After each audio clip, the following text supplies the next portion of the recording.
সুপ্রিয় বন্ধুরা, আসসালামু আলাইকুম। সবাই কেমন আছেন? সুন্দর করে সাজতে কার না মন চায়, তাই না?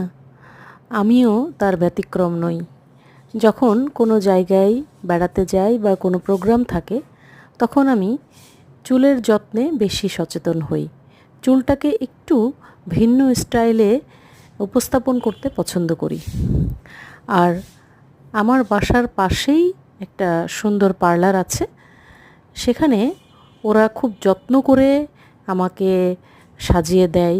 বা সাধারণত আমি মেকআপ কম করি, তবে চুলের যে স্টাইল এটাকে আমি একটু ডিফারেন্ট ওয়েতে করার চেষ্টা করি। আর ওরা আমার মতো করে চুলটাকে বেঁধে দেয়। বা যখন কার্ল করি, যে স্টাইলে যখন ভালো লাগে সেই স্টাইলটা করতে পছন্দ করি, সেটা ওরা করে দেয়। এবং যখন খোপা করি বা চুলে ফুল পরি, সেই ফুলটা ওরা খুব সুন্দর করে আটকে দেয়, যে আমি যদি ডে লং প্রোগ্রামেও যাই তখন কিন্তু খুব সুন্দরভাবে চুলের সেটিংসটা থাকে। এই পার্লারটার নাম হচ্ছে পার্ক পার্লার। খুব ভালো সেবা দেয় ওরা। ওদের জন্য ধন্যবাদ এবং কৃতজ্ঞতা। সবাই